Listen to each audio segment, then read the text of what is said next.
Welcome to No Longer Conformed, my online preaching and teaching ministry. We're studying the book of Matthew, the first gospel. In this session, we'll be looking at Matthew chapter 5, verses 33 to 37, the reliability of our words. Someone said that strength without integrity is nothing but a facade for weakness.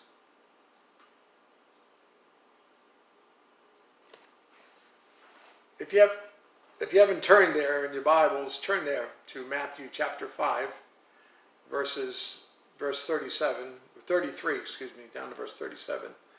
At issue is the reliability of a believer's words. Should Christians swear an oath on a Bible in court? Well, look at chapter 26, verse 63 and 64. But Jesus kept silent. And the high priest answered and said to him, I put you under oath by the living God. Tell us if you are Christ, the Son of God. And Jesus said to him, It is as you said. Nevertheless, I say to you, hereafter you will see the Son of Man sitting at the right hand of power and coming on the clouds of heaven. I want us to consider 3 points in that context from our text. First of all, Jesus again refers to the rabbi's teaching in verse 33. Again, you have heard that it was said to those of old, you shall not swear falsely, but shall perform your oaths to the Lord. Leviticus chapter 19 and verse 12, you shall not swear by my name falsely, nor shall you profane the name of your God.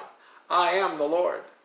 In Numbers chapter 30 verse 2, if a man makes a vow to the Lord or swears an oath to bind himself by some agreement, he shall not break his word. He shall do according to all that proceeds from his mouth. Deuteronomy 23, verse 21 and verse 23. When you make a vow to the Lord your God, you shall not delay to pay it, for the Lord your God will surely require it of you, and it would be sin to you. And then verse 23, that which has gone from your lips you shall keep and perform, for you voluntarily vowed to the Lord your God what you had promised with your mouth.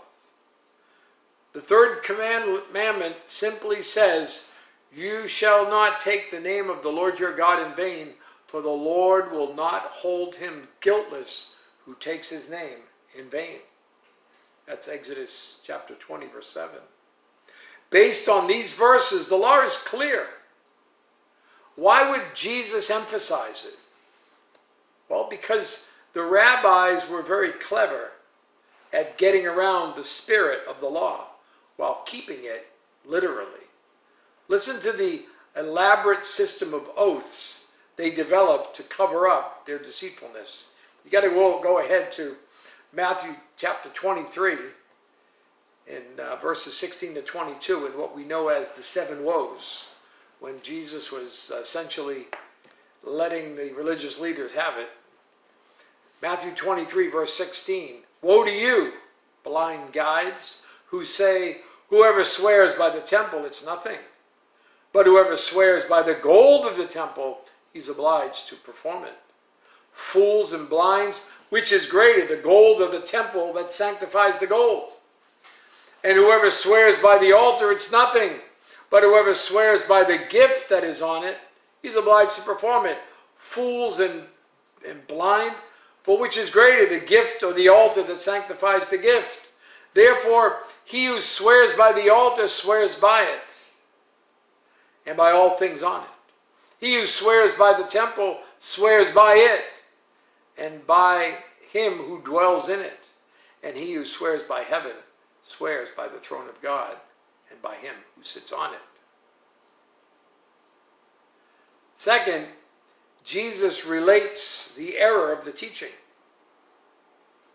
Verse 36, but I say to you, do not swear at all, neither by heaven, for it is God's throne, nor by earth, for it is his footstool, nor by Jerusalem, for it is the city of the great king. Nor shall you swear by your head, because you cannot make one hair white or black. Man looks for loopholes. We like to avoid obeying the law without breaking it.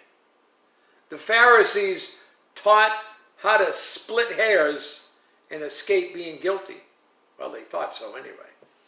Oaths using God's name were binding, but those without could be broken. What was the end result of this evasion of the truth? Well, what do you suppose? A loss of respect for a person's word. We do the same deceptive thing in our dealings as modern day oath takers. I mean, we say, may God strike me dead. I swear on my mother's grave. I swear on a stack of Bibles.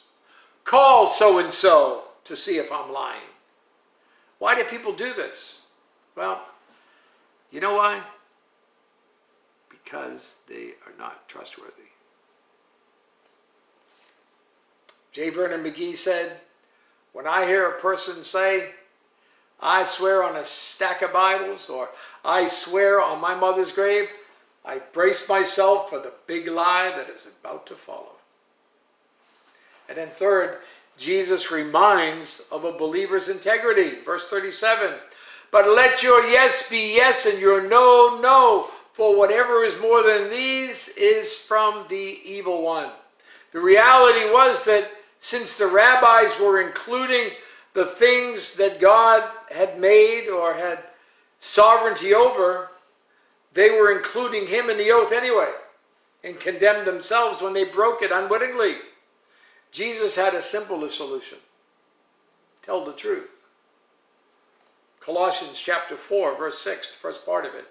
Let your speech always be with grace, seasoned with salt, that you may know how you ought to answer each one. And how do you do this? It's quite simple. Let your yes be yes, and your no, no.